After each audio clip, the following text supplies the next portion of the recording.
Magandang umaga po sa lahat. Isang pinagpalang umaga po sa ating lahat. Purihin ng Diyos, bagamat maulan. Sabi nga kanina ni Pasches, signal number 2 daw, no, dito sa atin. Pero ang ating pasasalamat ay sa Panginoon pa din sapagkat hindi naman po natin nararamdaman na signal number 2, bagamat maulan. So, it's just a normal day na maulan lamang. Kaya purihin ang Diyos at magandang umaga rin po sa ating mga online listeners. Salamat sa inyo pong pakikiisa sa ating gawain sa Iglesia ng Living in Light. Purihin ang ating Panginoon. Sige po, bago po tayo mag-umpisa, mag-settle na po muna yung mga nasa labas. No, ang dami pong mga bakanting upuan pero kanina may mga tao naman diyan kaya antayin po natin silang makapag-settle. Ayan, kumusta na po ang lahat?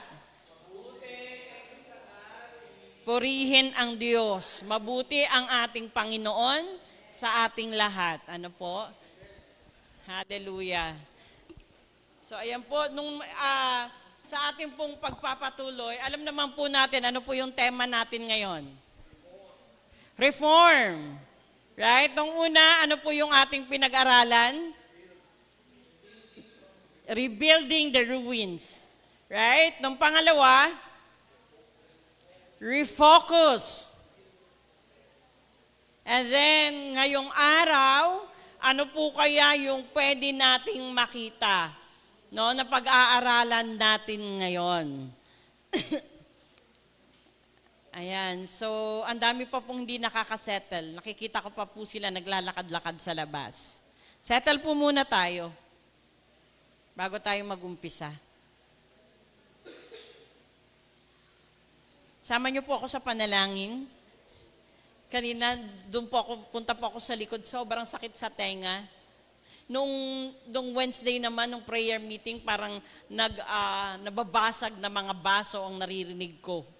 Kaya ito po ay talagang dinudulog ko sa Panginoon. Dahil sabi nga, nung nakaraan vertigo, so posibleng vertigo, pero hindi ko po inaangkin ng lahat ng yan. Lahat po yan ay just a foreigner sa aking katawan. Kaya hindi po sila part ng aking katawan. Kaya sila po ay lagi ko pong pinapalayas, pinapaalis dahil hindi sila parte ng aking katawan. Huwag po nating i-claim. In Jesus' name. So ayan po, purihin po ang Panginoon. Tayo po ay inaanyayahang tumayo at basahin po natin ang teksto na ipinadala ng ating Panginoon sa ating lahat sa umagang ito. At yan po, tayo po ay dinako sa ating pong lumang tipan mula po sa aklat ni Jeremiah, propeta Jeremiah, ayan, lalaki po siya. So ayan po, umpisahan po natin, basahin po natin ng sabay-sabay. Pinapunta ni Yahweh si Jeremias sa pintuan ng templo at ipinasabi ang ganito, makinig kayo mga taga-Juda na nagkakatipon dito upang sumamba kay Yahweh. Pakinggan ninyo ang mensahe ni Yahweh na makapangyarihan sa lahat. Ang Diyos ng Israel, baguhin ninyo ang inyong pamumuhay at ang inyong ginagawa at kayo'y papayagan kong manatili rito. Huwag ninyong dayain ang inyong sarili sa paulit-ulit na pagsasabing, ito ang templo ni Yahweh, ang templo ni Yahweh, ang templo ni Yahweh. Hindi kayo maliligtas ng mga salitang iyan. Purihin po ang salita ng Diyos. Amang banal at makapangyarihan sa lahat at sa Santong Spiritong nananahan sa amin, marami pong salamat sa umagang ito. Salamat po, O Diyos, sa patuloy, O God, na mga salita na inyo pong inihahayag sa amin bilang iyong mga tagapagsalita at inihahayag naman po, O Diyos, sa mga kapatirang naririto. Dalangin po namin, O Diyos, na buksan mo ang amin aming spiritual na pandinig. At Lord, maging ang aming mga puso ay gawin mong isang matabang lupa na kung saan ay tatanggapin ang iyong mga salita na mayroon pong pangunawa, O Diyos. At hindi lamang po tanggapin upang ito'y makita mo na isinasapamuhay ng bawat isa. At hindi lamang po isinasapamuhay, kundi dumuroon din, O Diyos, ang pagpapahayag nito sa mga kapamilya, sa mga kakilala, upang sa gayon, ang iyo pong salita ay hindi lamang nananatili sa amin, kundi po ito ay tuwirang maihayag, O Diyos. Marami pong salamat at sa iyo po namin inaalay ang araw na ito, ang kabuuan ng aming gawain, O Diyos, ay tanging kayo lamang po ang nais naming maparangalan. Marami pong salamat at ito po yung aming samot panalangin sa dakilang pangalan ng iyong anak na si Jesus. Amen at amen. So purihin po ang salita ng ating Panginoon. Sige po, tayo po ay makakaupo na. Sa lahat po na nandyan still, tayo po ay nananawagan na kayo po ay makakapasok na. Now, ang ating pong titulo ngayong umaga ay pinangamagatan po nating ayan. So basahin po natin ng sabay-sabay. Change your actions. Ito po, sabi nga po natin ngayong anniversary month natin, ang ating pong tema ay reform, meaning pagbabago. No? Tignan po natin, kasi ang salitang reform ay iba-iba pong kahulugan, depende po, no, sa ating, katulad po sa gobyerno, ano po ba yung kailangan, pero isa lamang po yung reform. No, pagbabago. It's always pertaining to reform ay pagbabago. Pero sa atin po, tingnan po natin, makita po natin ng mas malinaw, ano po ba ang ibig sabihin ng salitang reform doon po sa Biblia, nang ayon po sa Biblia. Yun po yung gusto natin pong makita muna at basahin. Para mas lubos po nating maunawaan kung bakit ito po yung ating tinatakbong tema ng ating anniversary. And since this is the theme for anniversary, meaning yung tatakbuhin po ng isang taon ng ating iglesia ay pagbabago, reform. So, yan po, punta po tayo doon. Basahin po natin ng sabay-sabay. Reform means to make an improvement, especially by changing a person's behavior, often involving repentance and a renewed commitment to God's commandment. Amen? So purihin po ang Diyos, ang sabi niya, para magkaroon daw po tayo ng repentance at magkaroon ng renewed, pagbabagong commitment at pagsunod doon sa salita ng Diyos. Amen? So yun po yung pinakabuod talaga ng ating iglesia, yung magkaroon tayo ng pagbabago as a person and as a church. Pero naniniwala po tayo, we can never change the church unless we have to change sa ating mga sarili. Magkaroon po tayo ng pagbabago dahil ang sabi nga, madaling baguhin ang building, but the church itself, which is, sino po ba yung church? Tayo po. The body of Christ, tayo po yun. We are the church. Hindi po natin mababago, the body of Christ, tayo, kung wala pong pagbabago sa ganang atin. Yes, we can change, mababago po natin yung physical building, pero yung tayo as a church, ay hindi po natin ito mababago kung hindi natin babaguhin ang bawat isa sa atin, yung ating sarili. At pag pinag-usapan po nating reform, pagbabago, no, sa Biblia, ibig sabihin, pagbabago ng ating mga ugali towards doon sa pagsunod. Sabi niya nga, repentance, of course, at pagsunod doon sa mga God's commandment. Doon sa pinag-uutos ng ating Panginoon. So, kung titignan po natin, indeed, there is a need to change, no, yung ating buhay, to change lifestyle. At yun po yung tatakbuhin ng ating pag-aaral ngayon. nang ayon po doon sa ating binasa sa salita ni Propeta Isaiah. Now, kung titingnan po natin, babasahin po natin, number 1 point dito, may makikita po tayo. Ano yung unang-una nating makikita? Kasi ang sabi niya dito, mas ginamit ko po yung English, nag-uusap ka po yung past chess kagabi, naiiba, medyo maano po kasi pagka Tagalog. Kaya ginawa ko po English-Tagalog yan. Sabi po dito sa English, sabi niya, the word that came to Jeremiah from the Lord. So anong una nating makikita? Meron pong pangungusap ang Diyos. So point number 1, the word of the Lord. Amen. The word, basahin niyo po ng sabay-sabay. At yan po ay ayon sa verse 1 na ang sabi doon, the word that came to Jeremiah from the Lord. So may pinapasabi ang ating Panginoon. Sino ang kanyang messenger? Walang iba kundi si Propeta Jeremiah. Isa sa pinakabatang propeta ng kanilang kapanahunan.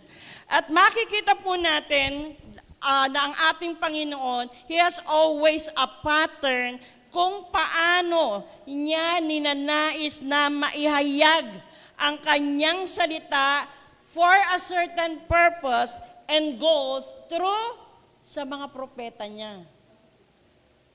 Bagamat ngayon marami pong naglalabasang mga propeta, mag-ingat po tayo dahil sabi nga po, ngayong panahon na to ay marami pong nagkalat na mga bulaang propeta. Pero kung pakikinggan niyo po sila, mukha naman silang godly man, no? Pero maging maingat po tayo kasi deeper, meron po silang ibang ini-insinuate na mga katuruan. Kaya medyo ingat po tayo doon. Pero nung kapanahunan po ng ating ng mga propeta natin that was written in the Bible, sila po talaga yung mga chosen prophets ng Panginoon na ginagamit para ihayag ng Diyos ang kanyang salita. At malalaman din natin o makikita po natin na kung merong salita na ninanais ihayag ang ating Panginoon, ito ay kanyang pinapahayag with a certain purpose and goal. Laging meron po yan. Kasi sabi nga po natin, ang ating Panginoon ay laging meron pong plano sa atin at ito nga po yung tinatawag nating God's divine plan. At ano po yun, minsan ito po ay nahahati-hati sa ibang bahagi, pero ito po ay makikita natin through guidance and wisdom. At times, ang Diyos ay nangungusap, gusto niyang mangusap sa atin para magbigay ng guidance. So when we say guidance, ito po yung mga, panuntunan, tama, salamat po. Panuntunan at karunungang mula sa Kanya. Minsan bilang tao, or madalas bilang tao, salat na salat po tayo sa karunungan. Kaya ang Diyos sa kanyang mga anak ay nagpapadala ng kanyang mensahe upang ibigay yung karunungang mula sa Kanya na salat sa atin. No, yun, guidance and wisdom. Meron din pong instruction or direction. Diba? Sa ating pagpaplano, alam naman po natin, nasa atin ang pagpaplano, ngunit sa Diyos ang katagumpayan. Pero sa ating pagpaplano, ang pinakaumpisa na gagawin natin kung tayo ay magpaplano, ay we need to ask God. We need a direction from God. We need an instruction mula sa Panginoon para doon sa ating pagpaplano ay hindi lamang ito mula sa ganang atin, kundi nandoon po ang divine intervention ng ating Diyos. Amen? Amen. Hallelujah. Kaya sabi natin instruction or direction. At times, meron din pong advice. Kasi may mga pagkakataon na kailangan natin ng advice. At sa mga ano na yan, sabi nga po, matuto po tayong makinig sa Diyos. At part ng advice ay correcting, rebuking. Diba? Remember, si David, nang siya ay kinorek, in-advise siya kasi humingi siya ng advice. Kay Nathan, diba? Remember? Andoon eh. Pero in a form of, hindi niya derechahan. Pero naniniwala tayo that advice came from the Lord through Nathan para kay David. Ganun po ang ating Panginoon. At higit sa lahat, sabi nga po natin, meron pong warning. Yes, may mga pangako, pero meron pong warning. At wag po natin yung kakaligtaan, mga kapatid. Ganito po ang kadalasan na mensahe ng Diyos sa atin. Iba-iba, nababahagi sa iba't iba, pero again, still a message from God na kailangan po nating pakinggan. Kaya nga, sabi nga po, dito po, ayon po sa ating binasa, ano po yung mensahe ng Panginoon kay Prophet Jeremiah? Kung makikita po natin, ano po yung susunod dyan, merong pong utos, the command. So para lang po tayong nagjo-journaling. No? Sabi niya, merong utos, the command. Ano po yung utos doon? Ang sabi niya, stand in the gate of the Lord's house. So yung po sinabi niya, stand in the gate of the Lord's house. Cut muna natin yon. Kasi yun po yung utos ng Diyos. Yun po yung utos ng ating Panginoon. Napakadaling isipin. No, imagine, parang madali siyang imaginin na inutusan si Jeremiah na tumayo. No, sabi niya, doon sa gate of the Lord house. Meaning, this is the temple. Inutusan siya doon tumayo. Now, kung titingnan po natin, parang napakadali lang i-imagine nun. Pero this is not an ordinary thing, mga kapatid. Hindi ito isang ordinaryong inutos ng Diyos na madaling gawin. Dahil ang Panginoon natin at times, yung mga bagay na pinagagawa niya sa atin ay hindi yan madali. Na parang yan yung comfort zone natin. Kasi mas madalas ang Panginoon, pag meron pong pinagagawa sa atin, tayo po ay inaalis niya doon sa ating comfort zone. Remember mga kapatid, kaya sasabihin mo ba na, ang hirap naman Lord? Well, mga kapatid, to tell you frankly, walang madali na pinapagawa sa atin ang ating Panginoon. Kasi kung madali yan, petiks-petiks lang lahat sa atin. Katulad nga po ng 2 weeks na po na magkasunod, nagpupunta po kami doon sa Justice, para mag-invite, mamigay ng flyers. Nung umpisa, papunta doon parang ang bigat, no? Pero parang paano gagawin, paano? Pero ginawa pa rin kasi yun ang commandment ng Lord. At sa akin sabi ko nga parang pero Lord, pinanalangin namin to. Ano pa yung purpose na pinanalangin namin kung hindi po namin gagawin kasi parang ang daming hindi makakarating kasi yung first kami lang po, si Pas Mark, ako,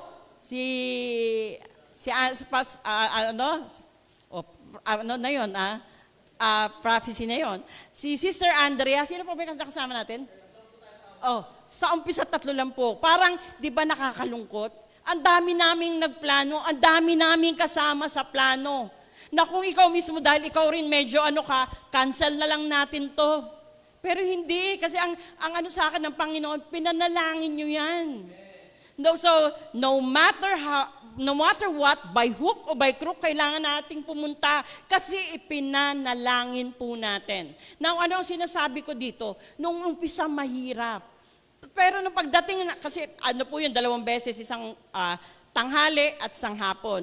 Pagdating ng hapon, madali na, medyo mas medyo may nakakagaan na. Pero last week po, nitong Friday lang po, parang, Lord, ang sarap po pala. No, ang sarap po pala bagamat limitado yung aming oras kasi sabi nga po namin 15 minutes lang. 15 minutes lang na yung panahon mo at hindi mo talaga sila makakausap, mahihirapan ka dahil labas na, labas na, labas na, labas na. Kasi magkakaroon po kasi ng stampede. Nakwento ko lang mga kapatid, ba't kailangan talaga natin silang abutin. Alam niyo po sa pagstay namin doon, mga 15 minutes lang yata na naglabasan sila. Kausap ko po yung isang traffic enforcer. Kailangan na po namin silang kasi sabi niya, kala nyo nandyan lang, sabi niya, paglabas, sabi niya, meron na po kaming hinabol. Sabi ko, bakit po? Meron na yung mga nakatabay pala doon na mga kalalakihan na medyo na rin iba talaga yung nila. But still, sabi niya, wala pong pinipili ang gospel, wala pong pinipili, no? Lahat ay anyayahan natin. Kaya binigyan ko pa rin po sila, ininbitahan pa rin po sila. Pero it so happened na yung palang mga taong yun ay may inabangan at paglalabas, sinuntok na. May mga sinuntok na po silang 2 estudyante, kaya nagkaroon na po ng habulan. So dahil sa dami ng tao, hindi mo mapapansin. Nagkaroon na pala ng komosyon. Kung hindi pa sinabi sa akin, kausap ko po yung traffic enforcer at yung po yung kanyang kinikwento. Kasi parang somehow na ko rin naman na parang kung bakit nila pinapamadali na sumakay na, umuwi na, kasi ganun pala yung nangyayari. Ayan, so mga kapatid, lang po yun na, singit lang. Pero balik po tayo doon sa ating pinag-aaralan na at times or mas madalas kung ang Panginoon po natin ay merong pinagagawa sa atin, hindi po yun madali. Ibig sabihin, kailangan po nating umalis doon sa comfort zone natin. Bakit po natin sinasabing hindi madali? Kasi doon po sa ating pong binabasa kanina, ano po ang sabi doon? Stand in the gate of the Lord's house and proclaim there this word. So meaning, hindi lang basta merong command, pero kalakip ng command, meron pong instruction. Ano yung instruction? Ang sabi doon, the instruction is stand in the gate of the Lord's house and proclaim there this word. So meron siyang kailangang gawin. Meron siyang kailangang i-proclaim. Meron po siyang kailangang sabihin. Saan? Doon sa temple gate.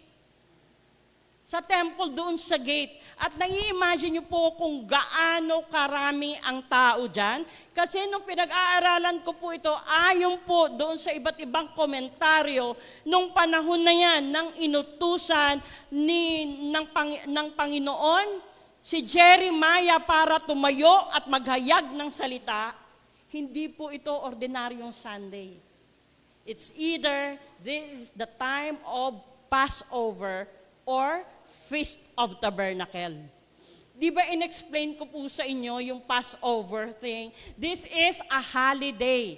Holiday po sa kanila yan. Walang pwedeng magtrabaho dahil yan po ay kanila special holiday. Lahat po sila ay pumupunta sa templo. May mga kanya-kanyang bitbit. O kung sakali man, hindi ba man Passover, Feast of Tabernacle. Ito po yung 2 sineselebrate nila na napakaraming tao. Ano po ba yung commemorate nila every Passover? Remember the plague? Diba isa ito? Remember sa Exodus times, ang sabi na kailangan nilang markahan ang bawat pintuan na merong firstborn son. Dahil merong pong iikot na spirito ng kamatayan na kukuhanin yung mga panganay na anak na lalaki.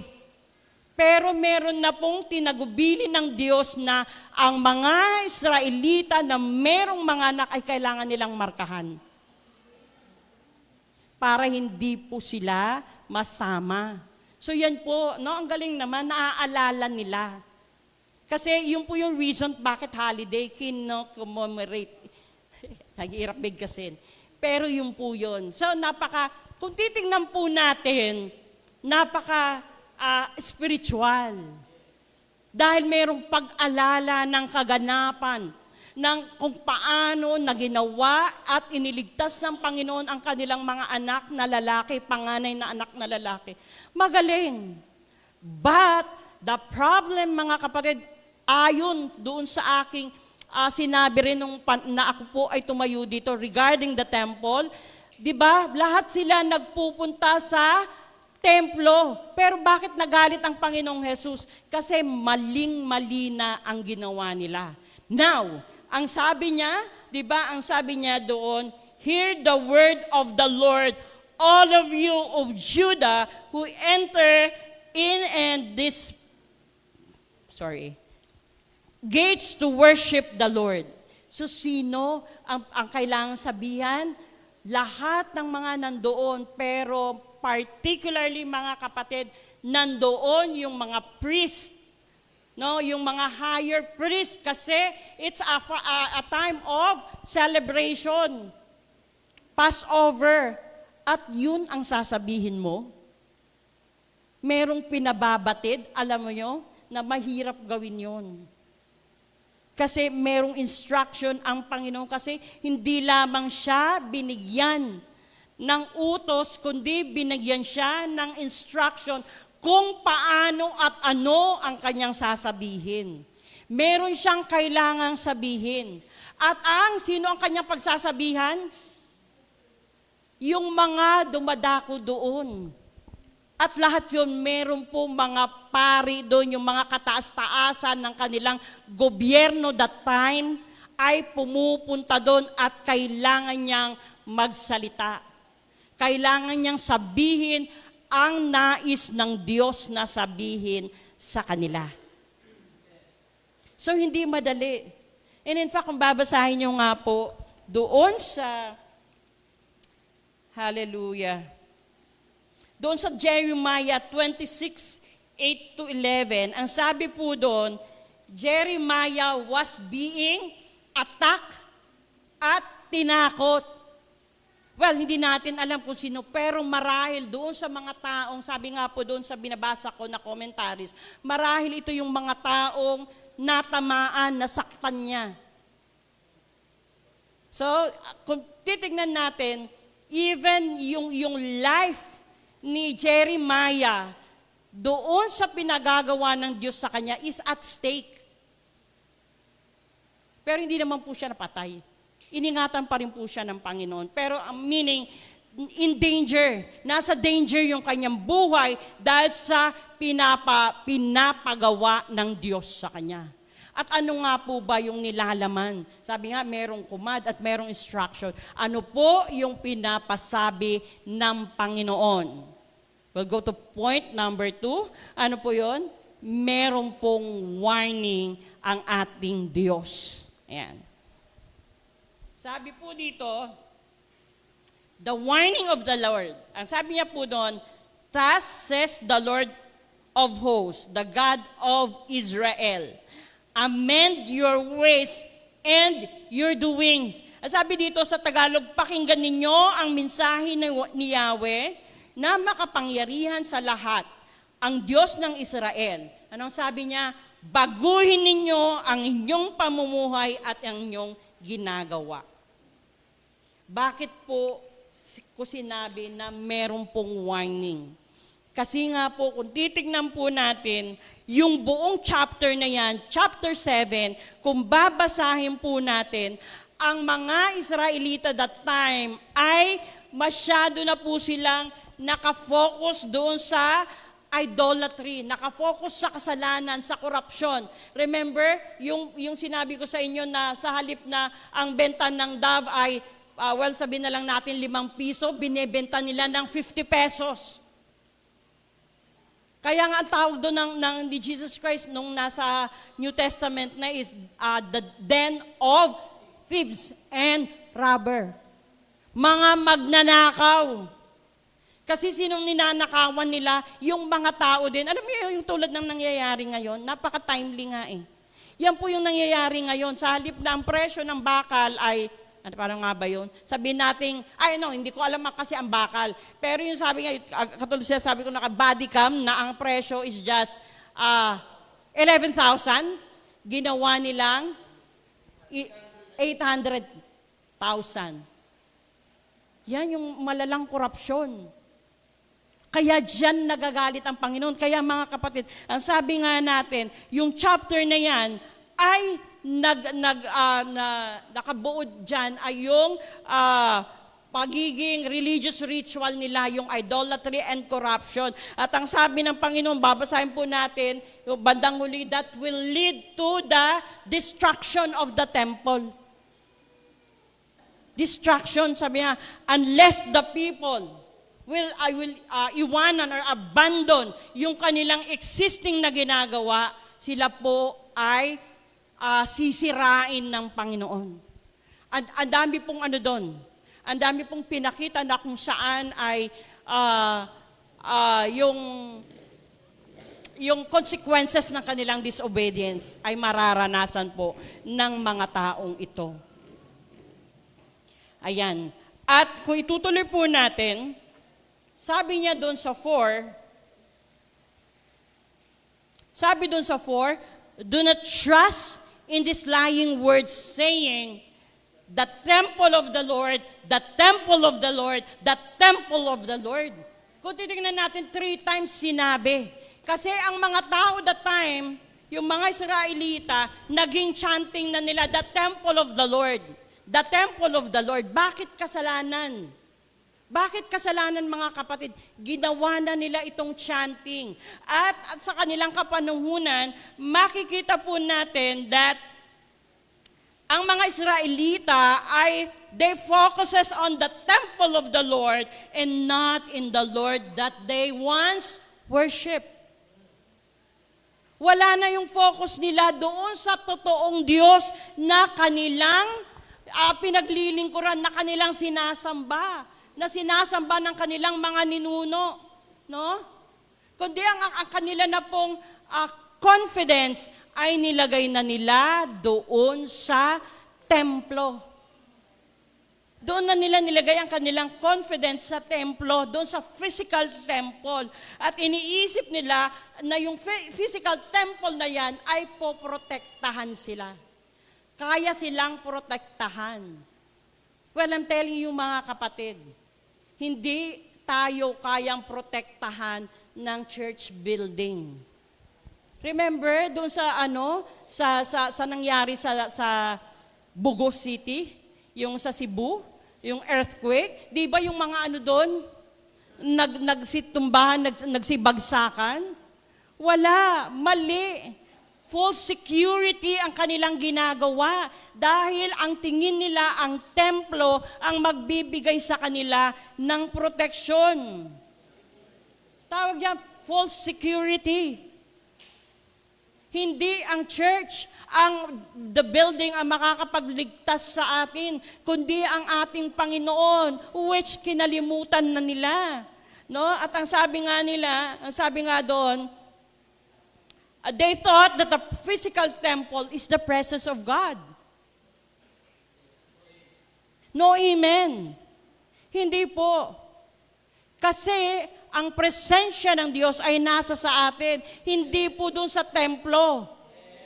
Nasa sa atin. Now, mga kapatid, ito yung mga kasalanang na ginagawa nila, and God wants the Israelite to repent. Magsisi, not only sa salita, kundi maging sa mga ginagawa nila. Kaya nga ang natin dito, change of action, meaning change of lifestyle.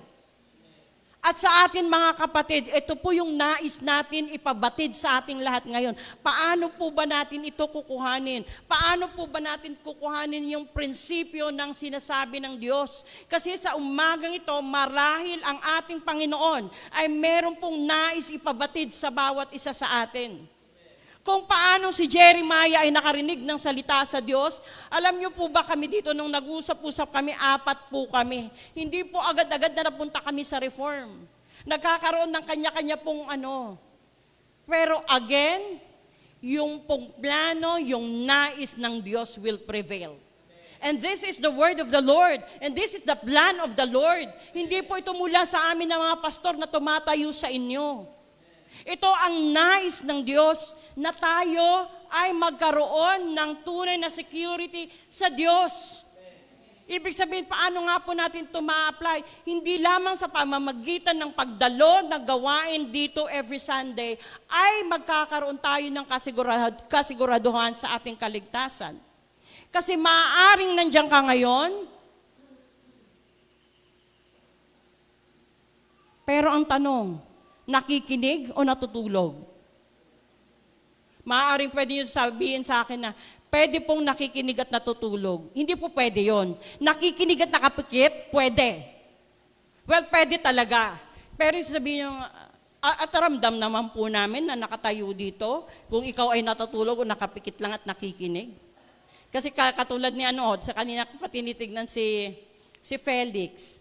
Habang siya sabi ko, tango siya ng tango. So meaning nandoon yung kanyang pakikinig. No? Kasi maaari kung mali yung sasabihin ko, siya, pero andoon yung kanyang pagsang-ayon. Dahil alam niya at nakikinig siya.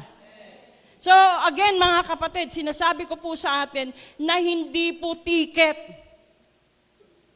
o pagiging ticket na natin na sinasabi natin we are holy, holier than thou kasi lagi tayong nasa church. But the question is, ang puso mo ba ay nasa tamang pagsamba sa ating Panginoon pag nandito ka? Amen? Purihin ng Diyos. Sige, palakpakan po natin ang ating Panginoon. Kasi yun po yun eh. Yun po yung nais at mensahe ng Diyos sa atin ngayon. Wag po natin gawing lisensya at sabihin na lagi naman po ako sa church, pastor. Bakit kasi kailangan ko pang maging worker? Bakit kailangan ko pong maging ano? The question is, nandito ka nga. Pero ano ba ang nilalaman ng isip mo? Ano ba ang nilalaman ng puso mo? Baka nandito ka just for the sake of attendance. Baka nandito ka just for the sake na sabihin sa Panginoon, Lord, uma-attend naman ako eh. Pero ang sinasabi natin mga kapatid, ang ating buhay ay hindi lamang tuwing linggo na pagsamba. Kundi ano ang sabi doon sa Romans 12 na binasa natin nung nakaraan? Offer ourselves as a living sacrifice. Meaning, it's not only a sacrifice, but a worship. As a worship to the Lord. Hindi lamang every Sunday. Kundi every day dapat ang buhay natin, may nakakakita o wala, nasa church o wala, dapat dumuro yung pagsamba natin sa Diyos. Ang mga bagay na ginagawa natin, dapat ito po ay magiging mabangong samyo sa Panginoon sapagkat ito ay uri ng pagsamba natin sa Kanya. Purihin po ang Diyos. Hallelujah. Yun po yung ninanais ng Diyos sa atin, mga kapatid. Tunay na pagbabago kasi naniniwala po tayo para mabago yung kultura ng ating iglesia. Kailangan nating mabago bawat isa. Pero paano nga po ba tayong mababago? No? Kasi katulad ng sinabi natin kanina, bakit nais ng Diyos? Kasi nais ng Diyos to make an improvement. Yung physical building natin, huwag nyo na pong alalahanin yan. Nagkakaroon na po yan ng improvement. Baka by December, sabi nga, bagamat, hindi po natapos before the anniversary, kasi next week na yun. Ang katotohanan mga kapatid, everything is ready, everything is prepared, everything is provided na ng Panginoon. Ang kulang na lang po yung sa mga lisensya at sa hindi na namin kontrolado, kundi yung mga taong kausap po namin sa gobyerno, no, sa Meralco. Kaya wag na po nating intindihin kasi hindi yan pinapaintindi sa inyo ng Diyos. Ang pinapaintindi ng Diyos na pagbabago ay ipatungkol po sa ating mga buhay. Patungkol po sa mga lifestyle po natin. Kaya sabi nga po natin, well, yun po yung pinag-ugatan ng reform po natin dahil yun po yung pinaka-nais ng Diyos para sa atin. So para po talaga tunay po tayong mabago, ano yung kailangan gawin natin? Ano yung pinaka-ano po natin dyan? Examine, no? Sabi po dito examine our actions. Jeremiah 3b, ang sabi doon, amend your ways and your doings. So when we say amend, ibig sabihin change, reform, baguhin. So para mabago natin, kailangan nating i-examine yung mga ginagawa natin. Ito ba ay nakalulugod sa Diyos? Ito ba ay kaaya-aya sa Diyos? Ang Diyos ba ay mapagpapala sa mga bagay na ginagawa natin? Yun mga kapatid. Kailangan nating i-examine and naniniwala ako na ilang beses na po natin itong ginawa. Ilang beses na po tayong sinabihan ng Diyos.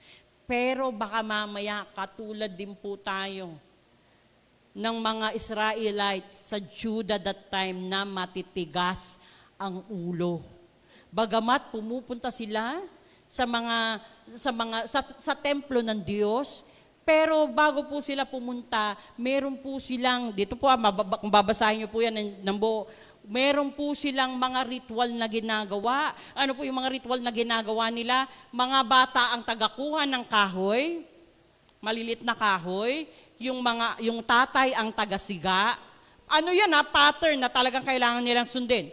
And then, yung nanay, yung babae, ang gagawa ng dough, magbe-bake, at gagawa sila ng something like cake na ihahandog nila sa Queen of Heaven. Now, is there such a Queen of Heaven?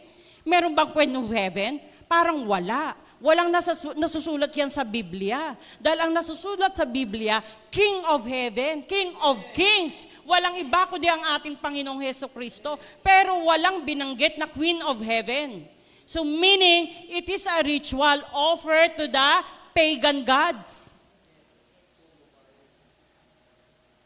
Kung titignan mo, akala nila ganun-ganun lang. Pero hindi, idolatry na yon. Mga kapatid, baka tayo din, may mga ginagawa rin tayong mga rituals na nakakapaloob sa idolatry. Or may mga ginagawa tayong mga superstitious belief na hindi po naaayon sa Biblia. Katulad ngayon, mag-uundas na naman. Baka mamaya punta tayo doon sa at kausapin natin ang ating mga patay. Baka biglang sumagot dyan, magtatakbo tayong lahat. Mag-ingat po tayo kasi hindi lahat ng mga superstitious belief ay naayon po. Kung hindi po mo yan makikita sa Biblia, hindi po yan mula sa Panginoon. Kapag naglakad ka dyan sa kalsada, may nakasalubong kang itim na pusa, umuwi ka na kasi malas ang iyong haharapin. Kaya gusto ko ang itanong, yung mga na-aksidente, meron kaya silang Hindi po totoo. Kasi baka hindi itim na pusa, baka puting pusa nga eh. So it's not guaranteed na pag puting pusa ay siswertehin ka. Wala pong ganun. Mga kapatid. Kaya sabi nga yung sa Quiapo, di ba marami doon, yan yung isang example ng templo na mga bagay na ginagawa naman nila ay hindi kaaya-aya. Dahil nandoon sa harap, nagbebenta, may ng pampaswerte, merong yung nanghuhula. Nung nagpunta kami doon ni Sharina, lahat sila, ma'am, sabi niya, kailangan po ba pampalaglag, para po ba sa anak niyo, ilang taon na? Hala ka, samantala nagpunta lang kami doon para bumili lang ng, yung pampakapal ng buhok. Sabi la, yung aloe vera. Tapos kanya-kanya sila, tawa kami ng tawa ni Sharina. Na yun ang po nila na, ma'am, meron po kami dito, tableta lang, ipapasak lang po. Iba-iba ang sinasabi na nasa harapan sila ng simbahan. Pero sobra ang kasamaan at yun yung sobrang kinagagalit ng ating Panginoon. At ang sabi niya, kung hindi sila magbabago, ay wawasakin niya. Sabi niya, the Israelites themselves, may nagbago, kaya nga sila na-captive ng Babylonians 70 years. Mga kapatid, huwag na po nating antayin na yan ang maging ng Lord sa atin. Yan ang maging warning sa atin. O gagawin sa atin ng Panginoon. Salamat at meron pang warning. Ang lahat po ng ito ngayon, katulad sa mga Israelita, sa Judah that time, that's a warning. So sa atin din ngayon, this is a warning. Examine natin ang ating mga sarili. Tayo ba ay talagang pumupunta dito para sambahin ang ating Panginoong Diyos? O nagpupunta tayo dito out of nothing? Para lang mag-attendance. Para lang may lisensya na ako ay makadiyos. Lisensya sa mga natin na, yung iba kasi may mga girlfriend, boyfriend, wala naman so far dito na Kristiyano na ang requirements sa girlfriend, ang requirements maging Kristiyano ako. Gagawin nating lisensya, hindi po ganun. Pero salamat, wala pong ganon sa atin. Dahil alam naman po natin, well-informed ang ating mga kabataan sa mga katuruan patungkol po sa boyfriend at girlfriend. Huwag makipamatok sa hindi mananampalataya.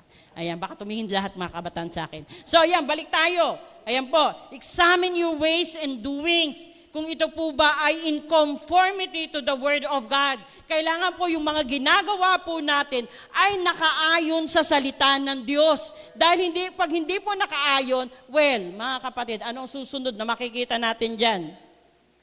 Sabi niya nga, ang susunod na makikita natin is repent.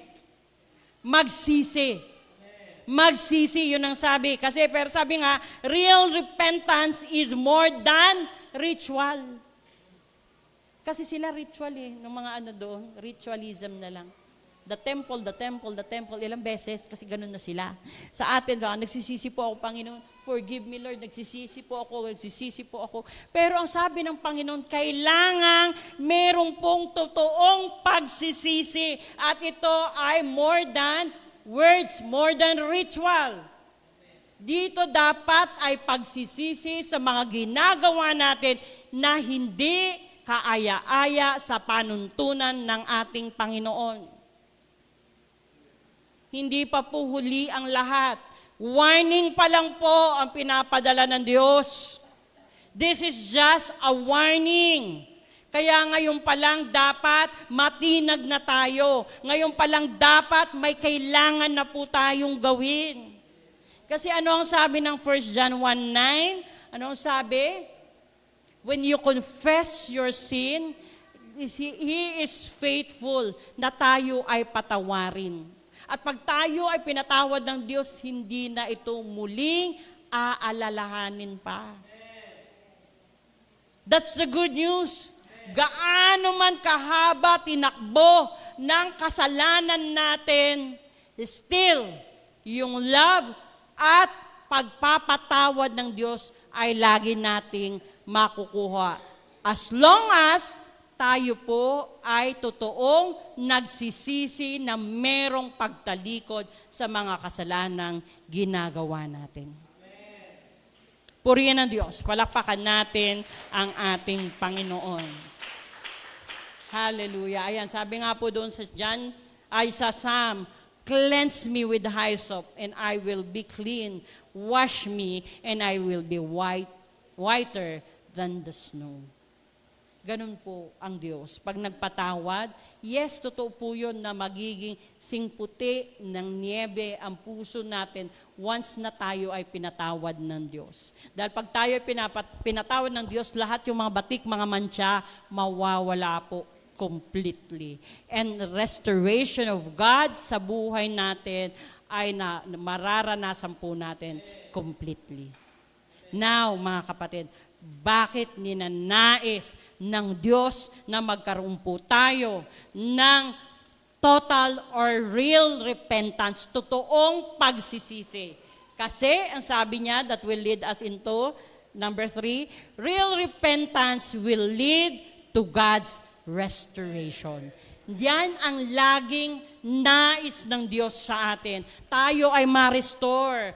Tayo ay kanyang muling maibalik o nais ng Diyos katulad sa mga Israelita na maranasan nila yung mga bagay na pinangako ng Diyos mula sa kanilang ancestor kay Abraham. Grabe po. Kung gusto nyo, ano yan? Hindi po kasi makakayanin ng oras ko. Basahin nyo na lamang po yung Deuteronomy 28. Ano yung mga blessings na makukuha natin pag tayong lahat ay sumunod sa utos ng Diyos. Sabi nga po dito, doon sa 7, medyo ko lang po, dadaanan ko lang. Sabi doon sa 7:3, amend your ways and your doing, and I will cause you to dwell in this place. Amen. Ano yung lugar na yun? Yun po yung templo. Pero ang pinakasinasabi dito ng Panginoon, the place where God promised to Abraham, yun po yung nais ng Diyos. yung mga blessings, no? At sabi po doon, actually sabi niya, doon marami pong if you thoroughly amend your ways and your doings, if you thoroughly execute judgment. Lahat po yan, no? So sabi niya, dapat yung judgment, yung justice ay nangingibabaw din sa atin, yung sa kapwa natin, if you do not oppress yung mga stranger, the fatherless and the widow, and do not shed innocent blood in this place or walk after other gods to your heart, to your hurt. Lahat po yan, mga if, na hindi ko na po gaanong binigyan ng tuon kasi most likely, ito ay para sa kanila, nung kanilang kapanungunan at iba po yung sa atin. Now, which is, kung titignan natin katulad ng other gods, akala natin wala tayong other gods. We have. Maaaring yung asawa mo, other gods mo nga yan eh. Yung jowa mo, maaaring other gods mo nga yan eh. Yung position mo sa trabaho mo, pwede rin maging other gods yan eh. Yung gadget mo. Iba-iba mga kapatid. Kaya sabi nga natin, ang pinag-uusapan natin ay at ang pinakabuod ng pag-uusap natin ngayon, tayo po ang masigit na nakakaalam kung ano yung mga kasalanang ginagawa natin. At ang nais ng Panginoon ay completely baguhin natin ang ating mga sarili. Baguhin natin ang ating lifestyle towards doon po sa ating commitment sa ating Panginoon. It's a behavior that dapat nagdadala sa atin doon sa ating pakikiisa sa ating Diyos na walang iba kundi si Jesucristo. At ang sabi niya nga dito, then sabi niya, I will cause you to dwell in this place, in the land that I gave to your fathers forever and ever. Purihin po ang salita ng Diyos. Kasi ngayong umaga po, sabi nga po natin, sa atin ngayon bilang isang mananampalataya, dapat tayo ang pinaka malinaw na manifestation na tayo ay totoong binago ay sa pamamagitan ng pagsunod natin sa salita ng ating Panginoon. Wala pong iba. Makikita at makikita po natin yan sa ikinikilos ng bawat isa sa atin. At pag yan ay talagang, sabi nga po natin, nakita natin na nagkaroon ng tunay na pagbabago, yan ay magdadala po sa atin doon sa restoration na ninanais ng Panginoon sa bawat isa sa atin. At hindi lamang po dito, ngunit ang higit sa lahat, ay doon po sa ating totoong tahanan, walang iba kundi sa tahanan ng Diyos sa sangkalangitan. Kaya anuman yung mga threat na nararanasan natin ngayon, lindol, pagputok ng bulkan, bagyo at kung ano-ano pa man, mananatili tayong magkakaroon ng kapayapaan sapagkat tayo ay patuloy na sumusunod sa Diyos. Ano man pagkakataon, ito man yung pagkakataon na tayo ay kuhanin ng Diyos dahil sa mga babala na yan, makakaharap po tayo sa ating Panginoon with salute. No? Magsasalute tayo sa Diyos with holy pride. Pangit kasi pakinggan with pride. Pero with holy pride, Lord, naganap ko yung nais mong ipagawa sa akin at naganap ko yun ayon sa biyaya mo. At ang sagot ng Diyos, welcome, my good and faithful servant. So mga kapatid, sa ating pagtatapos, maaaring lahat po tayo ay nababada, nagkakaroon ng anxiety, depression dahil sa threat na mga nababalitaan po natin ngayon. Huwag po kayong mag-alala. Iisa lamang po ang nais ng Panginoon. Tayo po ay matutong sumunod sa Kanya kasi anuman yung mga bagay na kakaharapin natin, tayo po ay hindi pababayaan ng ating Panginoon. Yun lamang po at muli, magandang umaga po sa ating lahat.